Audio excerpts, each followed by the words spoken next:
안녕하세요. 저는 시대인재N 4기를 졸업하고 이번에 가톨릭대 의예과에 진학하게 될 심규현입니다. 수능 시험 전날은 그냥 평소랑 똑같이 일어나서 공부를 하되 내용만 정리를 한다는 생각으로 진행했습니다. 그래서 일찍 일어나서 똑같이 공부를 하고 일찍 자자라는 생각으로 했고 내용을 총 정리를 하는 식으로 마무리를 했었는데요. 국어 같은 과목 경우는 화법이나 문학, 비문학을 각 과목별로 행동 강령을 정리를 하고 EBS 주요 작품들을 복습했습니다. 수학 같은 경우는 이제 개념과 제가 자주 틀렸던 공식 같은 것을 노트에 직접 적어보면서 내일 이런 실수를 하지 말아야겠다라고 다시 되새겨보는 그런 시간을 가졌던 것 같아요. 탐구 같은 경우는 오답 노트를 보면서 주의해야 될 개념을 다시 복습하고 수특이랑 수완을 통해서 마지막 정리를 했던 것 같습니다. 수능 전날은 엄청 떨리고 그러진 않았던 것 같아요. 그래서 그렇게 생각한 이유가 어쨌든 내일 수능 날이 제가 1년 동안 공부했던 것들을 다 평가받는 날이고 그래서 제가 공부했던 거를 원없이 펼치고 오자라는 생각을 더 많이 했던 것 같습니다. 물론 실패하면 어떨까라는 걱정도 있었지만 제가 1년 동안 공부했던 걸 생각해 보니까 이 정도 했으면 충분하고 이렇게 했는데도 만약에 성적이 안 나오면 그건 어쩔 수 없는 거다라는 그런 생각을 했던 것 같아요.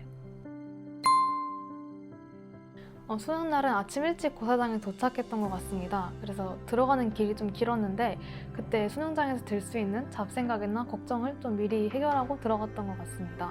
들어갔을 때 사실 많이 떨리진 않았던 것 같습니다. 시대인재에서 워낙 많은 모의고사나 실전 경험을 통해서 이런 점들을 연습했었기 때문에 좀 덜 떨렸을 수 있었던 것 같고 그렇게 해서 이제 시험이 시작됐던 것 같습니다. 사실 수능 시험을 보면서 2번 정도 좀 멘탈이 흔들렸던 적이 있었는데 일단 국어 시험을 풀면서는 사실 크게 어렵다고 느끼지 않았고 문제도 수월하게 풀어나가서 큰 문제 없이 끝날 수 있을 거라고 생각했습니다. 그래서 검토까지 다 하고 마지막 1분이 남았을 때 가장 헷갈렸던 비문학 킬러 문제를 다시 읽어보고 있었는데 그때 제가 뭔가 틀렸다라는 그런 생각이 들었던 것 같아요.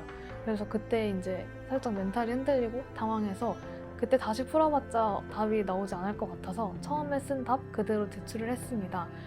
그러고 나서도 계속 걱정이 되고 좀 긴장이 됐던 것 같은데 이제 그때 생각을 해서 걱정을 해봤자 달라지는 건 없다고 생각을 하고 나머지 시험을 마무리했던 것 같습니다. 그 다음은 수학을 볼 때 또 한 번 멘탈이 흔들렸었는데 저는 처음부터 쭉 풀어서 이제 28번까지 풀고 나머지 킬러 문제를 푸는 식으로 시험을 연습했었는데 28번 문제에서 막혀서 계속 풀어도 답이 안 나오는 그런 상황을 마주했었습니다. 그래서 그때 굉장히 당황을 하고 어떻게 해야 될지 몰랐었는데 일단 나머지 문제를 풀고 다시 돌아와서 생각을 하자고 다짐을 했고 나머지 문제를 모두 풀고 다시 고민을 해봤습니다. 그때 평소에 강경 선생님께서 문제가 풀리지 않으면 문제부터 천천히 다시 읽어보라는 말이 떠올라서 그 말을 생각하면서 다시 문제를 읽어보니 제가 잘못 읽었던 걸 깨닫고 잘 마무리할 수 있었던 것 같습니다. 그러고 나서 나머지 과목을 볼 때는 크게 문제가 없이 잘 마무리했던 것 같아요. 저희 반에는 다른 학교에서 같은 학교끼리 온 현역 친구들이 좀 많았던 것 같습니다. 그래서 종이 치고 쉬는 시간이 시작되자마자 서로 이름을 부르면서 답을 맞춰보기도 하고 문제의 난이도를 평가하는 그런 얘기들을 나눴었는데 저는 그걸 계속 듣고 있으면 오히려 저한테 방해가 될 것 같아서 제가 공부할 다음 과목 노트를 들고 복도에 나가서 혼자 계속 중얼거리면서 그 소리를 안 듣기 위해서 노력했던 것 같아요. 일단 저는 수능이 끝나고 엄마가 데리러 오셔서 차에 타고 가면서 그때까지 나왔던 국어랑 수학 답을 먼저 맞춰봤던 것 같아요. 일단 제가 제일 힘들어했고 또 1년 동안 투자를 많이 했던 수학부터 맞춰봤었는데 제가 가장 헷갈렸던 28번 문제의 답을 보고 맞은 것을 확인한 후 좀 안도를 하고 나머지 답을 맞췄습니다. 다행히 틀린 문제 없이 마무리를 해서 그때 정말 기뻤던 것 같아요. 그러고 나서 이제 언론을 좀 봤는데 국어 시험이 많이 쉽고 등급 컷도 높을 것 같다는 그런 얘기를 들어서 만약에 내가 헷갈렸던 그 문제를 틀리면 등급 컷이 낮아질 수도 있겠구나 라고 생각을 하고 채점을 하기 시작했던 것 같아요.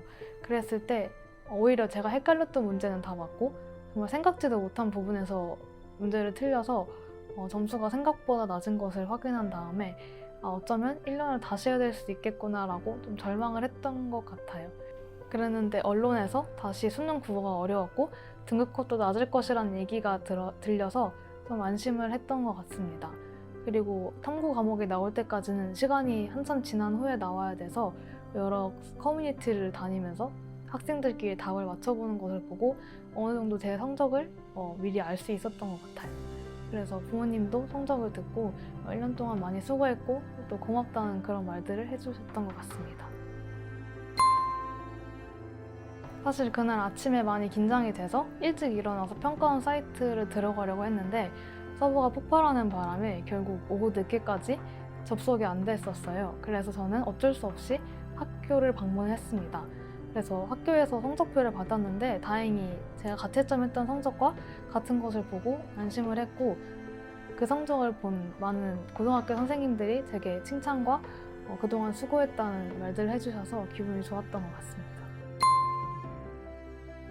저는 고등학교 때 수시에 올인했던 케이스였기 때문에 최저만 맞추면 된다는 생각으로 수능 공부를 좀 소홀히 했었던 것 같아요.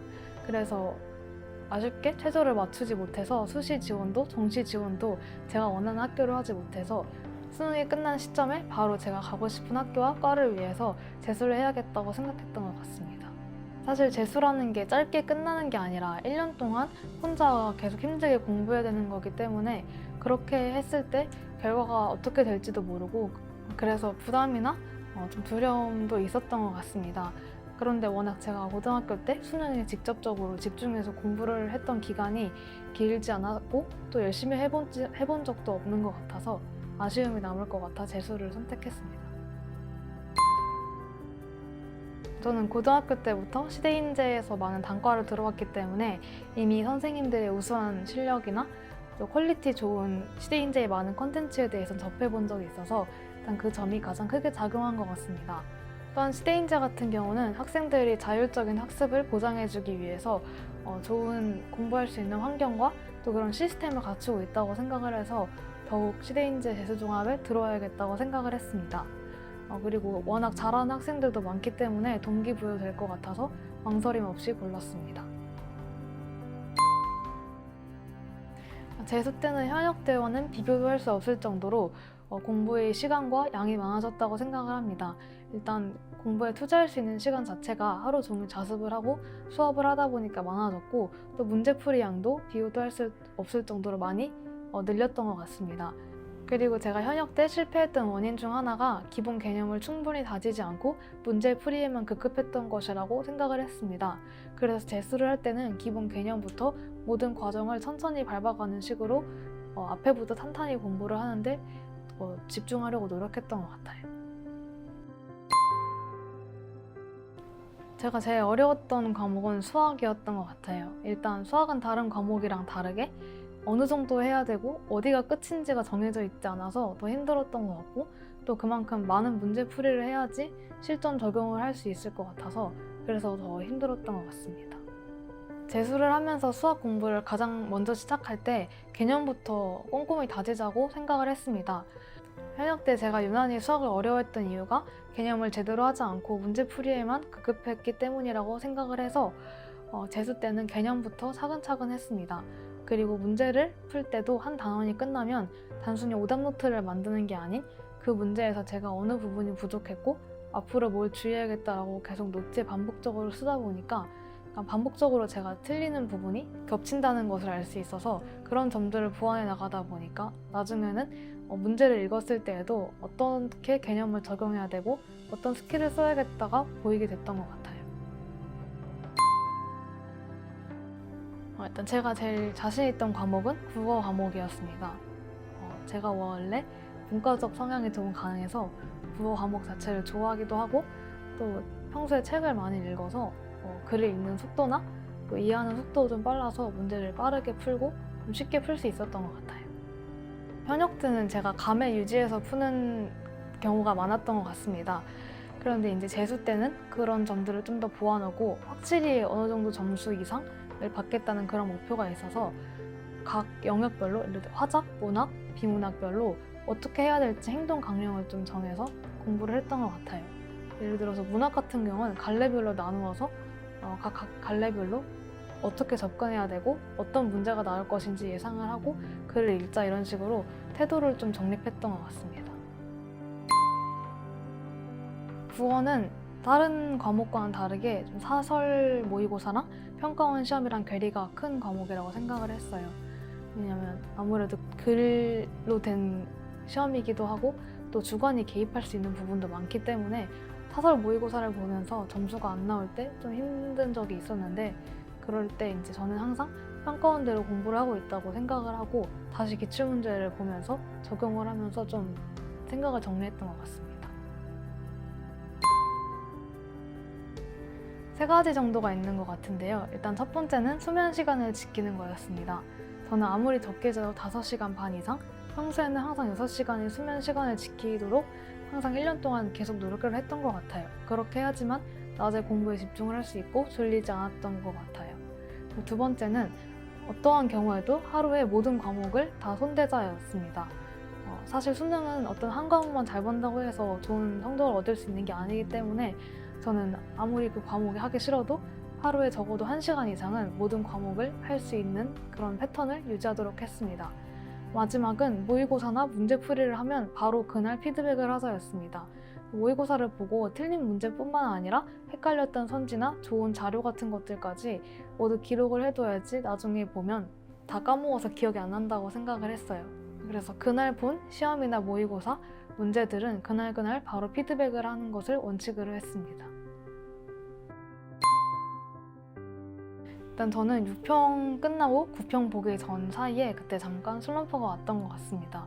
일단 아무래도 저는 재수를 처음부터 시작했기 때문에 6월 평가원이 끝나면서 많이 지친 부분도 있었고 힘들었던 부분도 있어서 그게 원인이었다고 생각을 하고요. 또 한편으로는 6평을 봤을 때 성적이 많이 나쁜 건 아니어서 여기서 아무리 뭘 더 해봤자 그 이상을 올릴 수 없을 것 같다라는 그런 생각이 들어서 슬럼프가 왔던 것 같아요. 그래서 그때 한 며칠 잠시 쉬면서 생각을 정리하면서 지금 한 문제라도 더 보면 9평 때는 한 문제라도 더 맞을 수 있지 않을까, 그리고 수능 때는 또 그거보다 한 문제 더 맞을 수 있지 않을까, 그냥 그렇게 생각을 하면서 한 2, 3일 쉬면서 정리를 했던 것 같아요. 저는 수시랑 정시 컨설팅을 모두 시대인재에서 도움을 받았었는데, 일단 아무래도 저는 재수생이기 때문에 수시에 많은 시간을 쏟을 그럴 여유가 없어서 수시는 더 도움을 많이 받았던 것 같아요. 그래서 여기서 학교를 어디 쓰는 게 좋을지, 또 자소서는 어느 방향으로 조금 더 수정하면 좋을지에 대한 조언을 많이 얻은 것 같습니다. 또한 정시 때에도 수능이 끝난 다음에 계속 제 점수를 보시면서 어느 정도 학교가 안정이고 어느 정도가 도전하는 학교인지 끊임없이 피드백을 해주시면서 정시 접수 전날까지도 제 점수에 가장 잘 갈 수 있는 학교를 선택해서 알려주신 것 같습니다. 사실 재수라는 게 굉장히 힘들고 외롭고 지치는 그런 긴 싸움이라고 생각을 해요. 그래서 재수를 선택하기까지는 되게 큰 용기도 필요하고 많은 고민도 필요하다는 걸 알지만, 저는 이렇게 한 가지 일에 긴 기간 동안 온전히 모든 것을 투자할 수 있는 시간이 이때밖에 없다고 생각을 합니다. 그래서 만일 정말 원하는 꿈이 있고 목표가 있고 원하는 과나 대학이 있으면 망설이지 않고 한 번 더 도전하는 것을 고민해 보셨으면 좋겠습니다.